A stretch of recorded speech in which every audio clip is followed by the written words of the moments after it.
Hi, ബംഗ്ലാദേശിൽ സംവരണത്തിന് വേണ്ടി നടക്കുന്ന പ്രൊട്ടസ്റ്റ്, അതാണ് നമ്മുടെ സബ്ജക്റ്റ്. ആക്ച്വലി ഈ വിഷയം ഞാൻ കുറേ ദിവസമായിട്ട് നോക്കി കണ്ടുവരുന്നതാണ്. ഇതിനകത്ത് ബംഗ്ലാദേശിനെ പറ്റി പറയുകയാണെങ്കിൽ നമ്മുടെ നാട് കേരളത്തിനേക്കാൾ ഒരു 50 വർഷം പിന്നോട്ട് സഞ്ചരിക്കേണ്ട ലെവലിലുള്ള ഒരു നാടായിട്ടാണ് എനിക്ക് മനസ്സിലായിട്ടുള്ളത്. ഞാൻ അവിടെ പോയിട്ടുണ്ട്, എനിക്ക് കുറച്ച് ആത്മബന്ധങ്ങളുണ്ട് അവിടെ എന്നുള്ളത് വസ്തുത. അപ്പോൾ ഈ ഒരു വിഷയത്തിൽ കുറേ ദിവസമായി നടക്കുന്ന ഫൈറ്റ് എന്താണ് എന്നുള്ളൊരു ലഘു വിവരണമാണ് തരാൻ ആഗ്രഹിക്കുന്നത്. ബംഗ്ലാദേശിൽ നടക്കുന്ന സംവരണത്തിന് വേണ്ടിയിട്ടുള്ള ബഹളമാണ്. ഇതേ സെയിം സാധനം നമ്മുടെ നാട്ടിൽ നടക്കുന്നുണ്ട്. അതുകൊണ്ട് തന്നെയാണ് സംവരണത്തെ പറ്റി കൃത്യമായ ഒരു കണക്ക് വേണമെന്നുള്ളത് കൊണ്ട് സംവരണത്തെ പറ്റി ഞാൻ മുൻപ് വീഡിയോ ചെയ്തിട്ടുണ്ട്, പഴയ ചാനലിലാണ്. എന്നാലും ഞാൻ വീണ്ടും പുതിയതായിട്ടൊരു വിവരണം, സംവരണത്തിൻ്റെ അടിസ്ഥാനത്തിലുള്ള ഒരു വിവരണം വീണ്ടും തരുന്നതായിരിക്കും. തൽക്കാലം നമുക്ക് ബംഗ്ലാദേശിലെ സംവരണത്തിനെ പറ്റി പറയാം. ആക്ച്വലി അവിടെ സംവരണത്തിൽ 30% സംവരണം കൊടുത്തിരിക്കുന്ന ഫ്രീഡം ഫൈറ്റേഴ്സിന് വേണ്ടിയിട്ടാണ്. ഇതാണ് എല്ലാവരെയും പ്രൊവോക്ക് ചെയ്യുന്ന ഒരു വലിയ വിഷയം. അപ്പം ഇവരിതിന് അർഹരാണോ, അല്ലെങ്കിൽ ഇത് മാറ്റിയെടുത്തേ മതിയാവൂ എന്നുള്ള രീതിയിൽ മറ്റുള്ളവർ നടത്തുന്ന ഒരു പ്രൊട്ടസ്റ്റ്, അതാണ് ഇന്ന് അവിടെ നടക്കുന്ന ഏറ്റവും വലിയൊരു പ്രശ്നം. ആക്ച്വലി വയലൻസ് എന്ന് പറയുമ്പോൾ അതൊരിക്കലും അംഗീകരിക്കാൻ പറ്റുന്ന ഒരു കാര്യമില്ല. പക്ഷേ ചില അന്യായങ്ങൾ നടക്കുമ്പോൾ വയലൻസ് മാത്രമാണ് നമുക്കൊരു ആൻസറായിട്ട് കൊടുക്കാൻ പറ്റുന്ന ഒരു കാര്യം. ഒന്നാമത്തെ കാര്യം, ഈ സംവരണം എന്ന് പറയുന്ന 30% വളരെ ഹൊറിബിളായിട്ട് അവിടെ നിലനിൽക്കുകയാണ്. ആകെ മൊത്തം ശതമാനക്കണക്കിൽ ഇത്രയധികം ആൾക്കാരുള്ള ബംഗ്ലാദേശിൽ 30% വരുന്ന ഫ്രീഡം ഫൈറ്റേഴ്സിന് കൊടുക്കുന്ന ഈ ഒരു സംഗതിക്കെതിരെ കാലങ്ങളായി അവിടെ ബഹളം നടക്കുന്നുണ്ട്. 1972 ഇങ്ങനെ ഒരു സംവരണം അവർ കൊണ്ടുവന്നിട്ടുള്ളത്. 70കളിലാണ് അവർക്ക് സ്വാതന്ത്ര്യം കിട്ടിയത്. ഇതിന് മുമ്പ് ഒരു ചരിത്രം എടുത്ത് നോക്കുകയാണെങ്കിൽ ഇന്ത്യയും ബംഗ്ലാദേശും മുൻപ് ഒന്നായിരുന്നു, പാകിസ്ഥാൻ പോലെ. പാകിസ്ഥാനെ സെപ്പറേറ്റ് ചെയ്ത് കൊടുക്കുമ്പോൾ പാകിസ്ഥാൻ ഭരണം ഏറ്റെടുത്ത ഒരു സ്ഥലമാണ് ഈ ബംഗ്ലാദേശ്. അവിടെ നിന്ന് ഇന്ദിരാഗാന്ധി ഇടപെട്ടാണ് ഈ ഭരണം മാറ്റിക്കൊടുത്ത് ബംഗ്ലാദേശിന് സ്വാതന്ത്ര്യം വാങ്ങിക്കൊടുത്തിട്ടുണ്ടായിരുന്നു. അതിൻ്റെ മെയിൻ റീസൺ എന്താണെന്ന് പറഞ്ഞു കഴിഞ്ഞാൽ, ഈ ബംഗ്ലാദേശിൽ അന്ന് ഭരണം കാഴ്ചവെച്ച ഈ പട്ടാളക്കാരായിട്ടുള്ള അല്ലെങ്കിൽ പാകിസ്ഥാനികൾ അത്രയധികം മോശമായ രീതിയിൽ അവിടെയുള്ള ജനങ്ങളോട് ബിഹേവ് ചെയ്തതിൻ്റെ ആഫ്റ്റർ എഫക്റ്റ് ആണ് അവിടെ ഒരു പ്രൊട്ടസ്റ്റ് ഉണ്ടാവുകയും മുജീബുർ റഹ്മാൻ്റെ നേതൃത്വത്തിൽ അത് ഭയങ്കര കാര്യക്ഷമതയോടുകൂടി മുൻപോട്ട് കൊണ്ടുവരികയും ഇന്ത്യയുടെ ഹെൽപ്പോടുകൂടി തന്നെ അവർക്ക് അത് വിജയിക്കാൻ സാധിക്കുകയും ചെയ്തത്. അന്ന് ഇന്ത്യ ഏറ്റവും അധികം സപ്പോർട്ട് ചെയ്തത് ബംഗ്ലാദേശിനെ തന്നെയായിരുന്നു. വളരെ ഭീകരമായ ഒരു അന്തരീക്ഷം, അത് വളരെ ജനുവിനായി ഇടപെടലുകൾ നടത്തി ഇന്ദിരാഗാന്ധി നേടിക്കൊടുത്ത സ്വാതന്ത്ര്യം തന്നെയാണ്. അവർക്ക് ഇന്നും ആ ഓർമ്മകളുണ്ട്, ആ കടപ്പാടുണ്ട് തന്നെയാണ്, ഇന്ത്യക്കാരുടെ ആ സ്നേഹം ഉണ്ട് തന്നെയാണ്. അപ്പം അത് വരണമല്ലോ, സ്വാഭാവികം മദർ കൺട്രി ആണല്ലോ ഇന്ത്യ. പിന്നെ നടന്നത്, ആ നാട്ടിലെ കുറച്ചധികം മനുഷ്യർ, അത് എപ്പോഴും കുതികാല് വെട്ടും കുത്തിത്തിരിപ്പും ഒക്കെ സ്ഥിരമായിട്ടുണ്ടാവുക സ്വാഭാവികമാണ്. ഇവരുടെ കൂടെ നിന്ന ഇപ്പം പ്രതിപക്ഷത്ത് നിൽക്കുന്ന മാഡത്തിൻ്റെ ഹസ്ബൻഡാണ് അന്ന് പ്രസിഡന്റ് ആയിട്ടുണ്ടായിരുന്നത്, പട്ടാള മേധാവി ആയിട്ടുണ്ടായിരുന്നത്. അവർ തന്നെയാണ് അന്ന് മേധാവിയല്ല, ഏകദേശം ഒരു പൊസിഷനിൽ ഇരിക്കുന്ന പുള്ളിക്കാരനെ വെച്ചിട്ടാണ് അന്ന് ഈ പറയുന്ന അവിടുത്തെ രാഷ്ട്രപിതാവായ മുജീബുർ റഹ്മാനെ കൊല്ലാൻ തീരുമാനമെടുക്കുകയും ആ കുടുംബത്തെ ഒന്നടങ്കം ഒരു കുഞ്ഞിനെ പോലും വെറുതെ വിടാതെ, പൊടി കുഞ്ഞിനെ പോലും വെറുതെ വിടാതെ അദ്ദേഹത്തിൻ്റെ വീട് ആക്രമിച്ച് വളരെ ക്രൂരമായി ആ കുടുംബാംഗങ്ങളെ ഒന്നടക്കം കൊന്നു കളഞ്ഞു. അന്ന് രണ്ട് പേരാണ് സേവ് ആയിട്ടുണ്ടായിരുന്നത്. അദ്ദേഹത്തിൻ്റെ മകളായ ഇന്നത്തെ പ്രൈം മിനിസ്റ്ററായ ആ ഒരു സ്ത്രീയും അവരുടെ ഒരു സഹോദരി രഹനയും. ഇവർ രണ്ടുപേരും മാത്രമാണ് രക്ഷപ്പെട്ടിട്ടുണ്ടായിരുന്നത്. അന്ന് അവർ ജർമ്മനിയിലായിരുന്നു, അതുകൊണ്ടാണ് രക്ഷപ്പെട്ടത്. പിന്നീട് അവർ ഇന്ത്യയിൽ വന്ന് താമസിക്കുകയും ലേറ്റർ ഓൺ 1996 അവർ ബംഗ്ലാദേശിലേക്ക് വീണ്ടും പോകുന്നത്. അന്ന് തന്നെ ആ സമയങ്ങളിൽ തന്നെ ഒരു ഇലക്ഷൻ ഉണ്ടാക്കി ആ ഇലക്ഷനിൽ സിമ്പതി വോട്ട് നേടിയിട്ടാണ് ഇപ്പോൾ ഷേഖ് ഹസീന എന്ന് പറയുന്ന അദ്ദേഹത്തിൻ്റെ രാഷ്ട്രപിതാവിൻ്റെ മകള് ഈ ജയിച്ച് പ്രൈം മിനിസ്റ്റർ ആയിട്ടുള്ളത്. ഇവരുടെ പ്രതിപക്ഷത്ത് നിൽക്കുന്ന സ്ത്രീ അന്ന് ഈ രാഷ്ട്രപിതാവിനെ കൊല്ലാൻ നേതൃത്വം നടത്തിയ ആളുടെ വൈഫാണ്. അപ്പോൾ ഇവർ തമ്മിൽ ഉണ്ടായിരുന്ന ഒരു ക്ലാഷ് തന്നെയാണ് ഇപ്പോഴും അവിടെ നിലനിൽക്കുന്നത്. ഒരു വിഭാഗത്തിനെ കൊന്നൊടുക്കിയ ഒരു സിമ്പതി ക്രിയേറ്റ് ചെയ്യുമ്പോൾ മറുവിഭാഗത്തിനും ഇത് തന്നെയാണ് സംഭവിച്ചെന്നുള്ളത് വസ്തുത. അതായത് ഈ രാഷ്ട്രപിതാവിനെ കൊല്ലാൻ ഏർപ്പാടാക്കിയ ആള് അതായത് സൈലന്റ് ആയിട്ട് സപ്പോർട്ട് കൊടുത്ത ആളാണ് ആ പിന്നീട് പ്രസിഡന്റ് ആയിട്ടുണ്ടായിരുന്നത്. അദ്ദേഹത്തിനെയും ഇതേ രീതിയിൽ തന്നെയാണ് ഇവർ തീർത്തിട്ടുള്ളത്. അങ്ങോട്ടും ഇങ്ങോട്ടും വെട്ടും കുത്തും ന്യായമായ രീതിയിൽ നടന്നിട്ടുണ്ട്. അതുകൊണ്ടാണ് അവരും ജയിച്ച് നിൽക്കുന്ന, ഇവരും ജയിച്ചിരിക്കും. ഇപ്പം സ്ത്രീകൾ മാത്രമാണ് അവിടെ കൂടുതൽ നിൽക്കുന്നത്, കാരണം അത് സിമ്പതി വോട്ട് തന്നെയാണ്. പക്ഷെ കെടുകാര്യസ്ഥത അവരുടെ ഭരണത്തിൽ ഉണ്ടെന്നുള്ള തെളിവാണ് ഈ ഒരു പ്രൊട്ടസ്റ്റ് തന്നെ. 72 ഉണ്ടാക്കിയെടുത്ത ഈ സംവരണം കഴിഞ്ഞ കാലഘട്ടങ്ങളിൽ കുറേ അധികം പേർക്ക് ബുദ്ധിമുട്ടുണ്ടാകുന്നത്. അതായത് ആ നാട്ടിൽ നിന്ന് ഇപ്പോൾ നമ്മൾ പറയുന്ന IAS അതുപോലുള്ള സിവിൽ സർവീസ് പോലുള്ള ഉദ്യോഗങ്ങളിലേക്ക് ആളുകൾ പഠിച്ചിറങ്ങുന്ന 4 ലക്ഷത്തിൽ പരം പേരാണ്. ആകെ 3000 പേരാണ്, 3000 ഒഴിവുകൾ മാത്രമാണുള്ളത്. ഈ 3000 ഒഴിവുകളിലേക്ക് 4 ലക്ഷത്തിൽ പരം ആൾക്കാരാണ് വന്നങ്ങോട്ട് ഇറങ്ങുന്നത് പഠിച്ചിട്ട്. അപ്പോൾ അതും മെറിറ്റിൽ തന്നെ കിട്ടാൻ ചാൻസ് ഉള്ളത് വളരെ കുറവാണ്. 30% പോകുന്നത് ഫ്രീഡം ഫൈറ്റേഴ്സിൻ്റെ ആൾക്കാർക്കാണ്.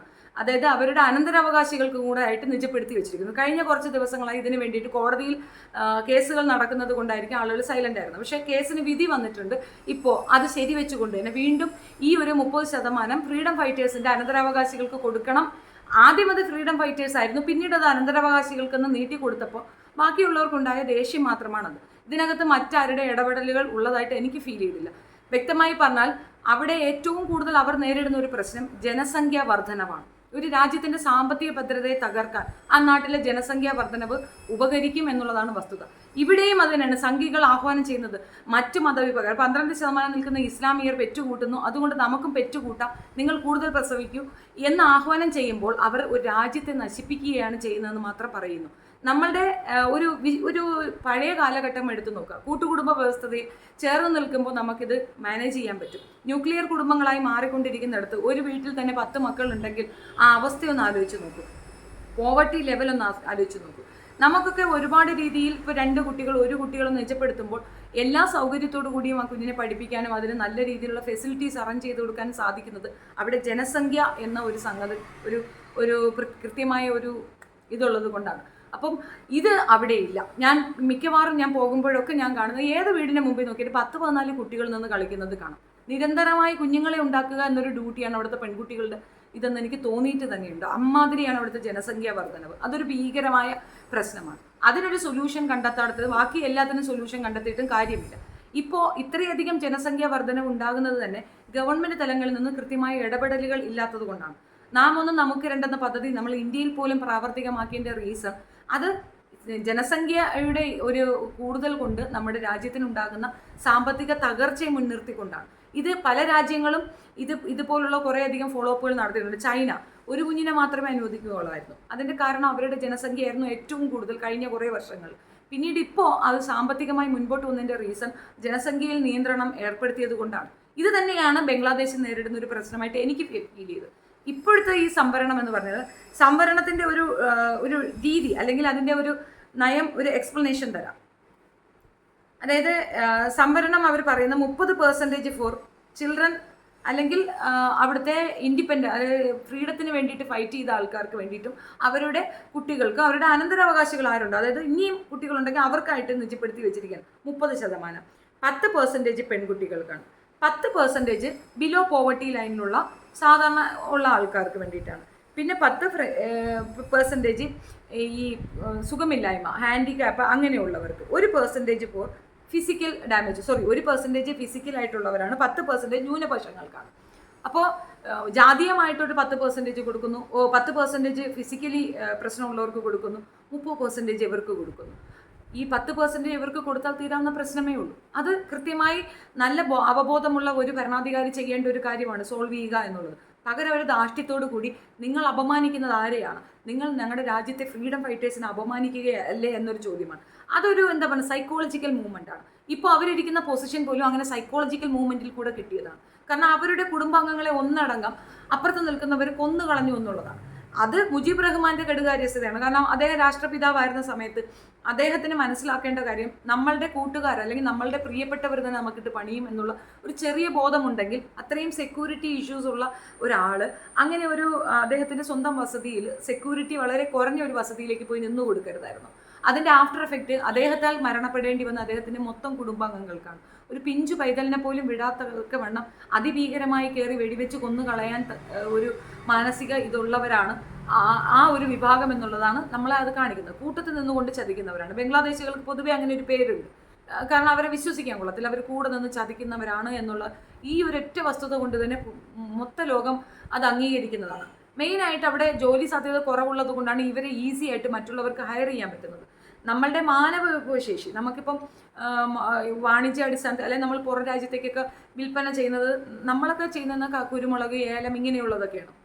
നമ്മളുടെ വിഭവശേഷി അങ്ങനെയൊക്കെയാണ് നമ്മൾ ഉപയോഗിക്കുന്നത്. അതേപോലെ നമ്മൾ പുറം രാജ്യങ്ങൾക്ക് കൊടുക്കുന്ന മാനവ വിഭവശേഷിയുമാണ്.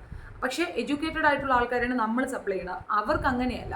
അവരുടെ ഗതികേട് കൊണ്ട് പുറം രാജ്യങ്ങളിലേക്ക് പോകുന്നത് വിദ്യാഭ്യാസം ഇല്ലാത്ത ആൾക്കാരാണ്. അതുകൊണ്ട് ആ വിഭാഗം ഒന്നടങ്കം വിദ്യാഭ്യാസം ഇല്ലാത്തവരാണെന്നും മോശപ്പെട്ടവരാണെന്നും ഒരു അടിച്ചേൽപ്പിക്കൽ അല്ലെങ്കിൽ അടച്ചാക്ഷേപിക്കൽ ഉണ്ട് തന്നെയാണ്. അങ്ങനെ അല്ലാത്തൊരു വിഭാഗം അവിടെ ഉണ്ട് തന്നെ, എഡ്യൂക്കേറ്റഡ് ആയിട്ടുള്ളവർ. ഈ പറഞ്ഞതുപോലെ 4 ലക്ഷത്തിൽ പരം ആൾക്കാർ ഒരു വർഷം പഠിച്ചിറങ്ങുമ്പോൾ ആകെ ഒഴിവുകളുള്ള 3000-ആണ്. അപ്പോൾ ഇതിനകത്ത് തന്നെ മെറിറ്റ് എന്ന് പറയുന്നത് വളരെ തുലവും തുച്ഛവും, അതേസമയം റിസർവേഷൻ എന്ന് പറയുന്നത് ഒരുപാട് കൂടുതലും ആകുമ്പോൾ സാധാരണ ജനങ്ങൾക്ക് അതിൽ സ്വാഭാവികമായൊരു ദേഷ്യമുണ്ടാകും. ഇടയ്ക്ക് ഇതിനെതിരെ ഒരു കേസ് കൊടുക്കുന്ന സമയത്ത് വീണ്ടും ഇതിനകത്തൊരു നിജപ്പെടുത്തൽ വന്നിരുന്നു. അതായത് ഈ ഫ്രീഡം ഫൈറ്റേഴ്സിൻ്റെ കാര്യം എന്ന് പറയുന്നത് ഹയർ പൊസിഷനുകളിലേക്ക് വേണ്ട, താഴോട്ടുള്ള പൊസിഷനുകൾ മതി എന്നൊരു അതും ഇവർ അക്സെപ്റ്റ് ചെയ്യുന്നില്ല. അതായത് സിവിൽ സർവീസ് പോലുള്ള ഇടങ്ങളിലേക്ക് ഫ്രീഡം ഫൈറ്റേഴ്സിൻ്റെ അനന്തരാവകാശികൾ മാത്രം മതി എന്ന് പറയുന്ന ഒരു വാശിയായിട്ടാണ് എനിക്ക് തോന്നിയിട്ടുള്ളത്. സ്വാതന്ത്ര്യം കിട്ടി അല്ലെങ്കിൽ സ്വാതന്ത്ര്യം നേടിത്തന്നു എന്നൊരു പ്രിവിലേജ് ഇവിടെ കോൺഗ്രസ് ഉപയോഗിച്ചിട്ടുണ്ടായിരുന്നു. പിന്നെ ഇവിടെയുള്ള കുറേ അധികം പേര് അല്ലാതെ ഈ റിസർവേഷൻ കണ്ടോ അവിടെ ഇങ്ങനെ വഴക്ക് നടക്കുന്നുണ്ട്, അതേപോലെ ഒരു റിസർവേഷൻ ചണ്ട ഇവിടെയും വരണമെന്ന് പറയുന്നത് ഒരു കാരണവശാലും നടക്കുന്നതല്ല.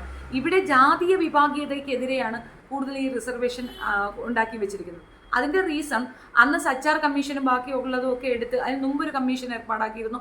അതിനകത്ത് കിട്ടിയ ഇൻഫോർമേഷൻ കൃത്യമാണോ എന്ന് ആകാൻ വേണ്ടി വീണ്ടും സച്ചാർ കമ്മീഷൻ ഏർപ്പാട് ചെയ്യുകയും സച്ചാർ കമ്മീഷൻ ത്രൂ ആണ് ഇവിടെയുള്ള ന്യൂനപക്ഷ ആൾക്കാർക്ക് ഇങ്ങനെയൊരു പ്രോബ്ലം ഉണ്ട് എന്ന് മനസ്സിലാക്കുകയും അവരെ മുന്നോട്ട് കൊണ്ടുവരാൻ വേണ്ടിയിട്ട് ഇങ്ങനെയൊരു റിസർവേഷൻ നടപ്പിലാക്കുകയും ചെയ്തിട്ടുള്ളത്.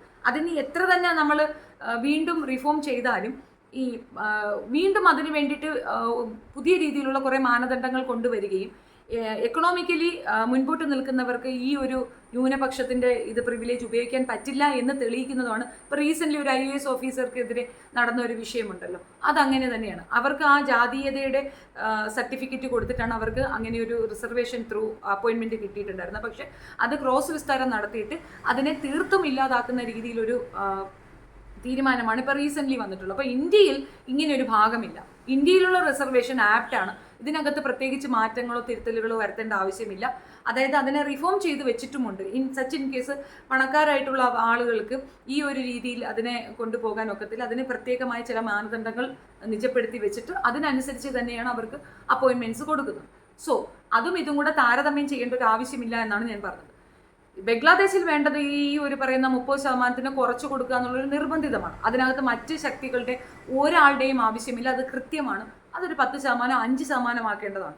ഇപ്പോൾ നമ്മൾ വിചാരിക്കും ഈ പറയുന്ന രീതി ഫ്രീഡം ഫൈറ്റേഴ്സ് നമ്മൾ റെസ്പെക്ട് ചെയ്യുന്നില്ല, അല്ലെങ്കിൽ ഷേഖ് ഹസീന അങ്ങനെയാണ് പറയുന്നത്, ഫ്രീഡം ഫൈറ്റേഴ്സിനെ നിങ്ങൾ റെസ്പെക്ട് ചെയ്യാത്തത് എന്താണ്, എൻ്റെ കുടുംബം നഷ്ടപ്പെട്ടതല്ലേ, ഞാൻ അങ്ങനെ ഒരു വിക്ടിമല്ല. ഈ വിക്ടിം കാർഡ് കാണിക്കാതെ എബിലിറ്റി ആയിട്ടുള്ള നമ്മൾ ഏബിൾ ആണെന്ന് കാണിക്കാൻ വേറെ എന്തെല്ലാം വഴികളുണ്ട്. പകരം വിക്ടിം കാർഡ് കാണിക്കുന്ന ഒരു ശരിയായ നടപടിയാണോ? അത് ഒരു നല്ല ഭരണാധികാരിക്ക് ശോഭ കൊടുക്കുമോ എന്ന് ചോദിച്ചാൽ ഇല്ല എന്ന് തന്നെയാണ് എൻ്റെ ഒരു അഭിപ്രായം. പേഴ്സണലി പറയുകയാണെങ്കിൽ 2 സ്ത്രീകളും വിക്ടിം കാർഡിലൂടെ മുന്നോട്ട് വന്നവരാണ്. ഏബിളായ നല്ല ഭരണാധികാരികൾ വരികയാണെങ്കിൽ, അതാണായാലും പെണ്ണായാലും അങ്ങനെയുള്ളവർ വരികയാണെങ്കിൽ ഇതിനൊരു മാറ്റം ഉണ്ടാകും. ചില മാറ്റങ്ങൾ അനിവാര്യമാണ്, അല്ലെങ്കിൽ അവർ വീണ്ടും വീണ്ടും താഴേക്ക് പോയിക്കൊണ്ടിരിക്കും. അത്രയും സുന്ദരമായ, അത്രയും ക്ലൈമറ്റ് സപ്പോർട്ട് ചെയ്യുന്ന, അത്രയും ഭംഗിയുള്ള ഒരു നാടാണ് ബംഗ്ലാദേശ്. പോയി നോക്കിയാൽ മാത്രമേ മനസ്സിലാവൂ. എനിക്ക് ഒരുപാട് ഇഷ്ടപ്പെട്ട ഒരു സ്ഥലമാണ്. പക്ഷേ എന്ത് ചെയ്യാം, ക്രൗഡ് കാരണം നഷ്ടപ്പെട്ടു പോകുന്നത് അതിൻ്റെ നല്ലൊരു മുഖമാണ്. നല്ല ഗ്രാമാന്തരീക്ഷം. നമ്മളുടെ ഒരു 50 വർഷം പിറകേക്ക് സഞ്ചരിച്ചാൽ എങ്ങനെയാണോ അത് തന്നെയാണ്. കൃഷിക്ക് തന്നെയാണ് അവർ കൂടുതൽ ഇത് കൊടുക്കുന്നത്. അങ്ങനെയുള്ള ഒരുപാട് കുടുംബങ്ങൾ അവിടെയുണ്ട്. ഒരേ ഒരു പ്രശ്നം, ഇസ്ലാമിയത്ത് തലയിൽ കയറിയിട്ട് ഈ ജനസംഖ്യ ആനുപാതികമായിട്ട് ഇങ്ങനെ വർദ്ധിച്ചു കൊണ്ടിരിക്കുകയാണ്. അത് തന്നെയാണ് അവരെ നാശത്തിലേക്ക് കൊണ്ടെത്തിക്കുക എന്നുള്ളതാണ് വസ്തുത. മുൻപ് പാകിസ്ഥാൻ ചെയ്ത അതേ ക്രൂരത തന്നെയാണ് ഇപ്പോൾ പരസ്പരം അവർ തമ്മിൽ ചെയ്യുന്നത്. അത് എന്തുകൊണ്ടാണെന്ന് എഡ്യൂക്കേഷൻ്റെ ഒരു പോരായ്മയും അത് കൃത്യമായി ആളുകളിലേക്ക് അവബോധം വളർത്താൻ കഴിയാത്തതിൻ്റെ ഒരു ആഫ്റ്റർ എഫക്റ്റാണ് ആ കാണുന്ന പ്രശ്നങ്ങളൊക്കെ തന്നെ. എത്രയും പെട്ടെന്ന് തന്നെ ഈ പ്രശ്നം സോൾവായി അവർക്ക് നീതിയുക്തമായ രീതിയിലുള്ള ഒരു കൃത്യമായ നടപടി ഗവൺമെൻറ് അധികാരികൾ ചെയ്തിരുന്നുവെങ്കിൽ എന്ന് പ്രത്യാശിക്കുന്നു. ബിക്കോസ് ഞാൻ പറഞ്ഞല്ലോ, ആത്മബന്ധമുള്ള ഒരു രാജ്യമാണത്, എനിക്ക് ഒരുപാട് ഇഷ്ടമുള്ള ഒരു രാജ്യമാണത്.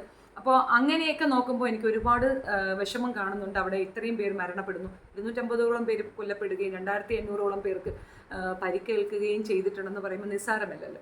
ഒരു രാജ്യത്തെ ഭരണാധികാരിയുടെ ഏറ്റവും വലിയ പോരായ്മയാണ് അയാൾ രാജ്യം, അല്ലെങ്കിൽ അയാളോ അവരോ രാജ്യം ഭരിക്കുന്ന സമയത്ത് ആ നാട്ടിൽ കലാപങ്ങൾ ഉണ്ടാവുക എന്നുള്ളത്. അപ്പോൾ ഈ കലാപം ഉണ്ടാകുന്നത് ഒരു ഭരണാധികാരിക്ക് ശോഭ കൊടുക്കില്ല എന്നുള്ളത് വസ്തുത. എത്രയും പെട്ടെന്ന് അത് സോൾവായി തീരട്ടെ. ഇതൊരു ലഘുവിവരണം മാത്രമാണ്.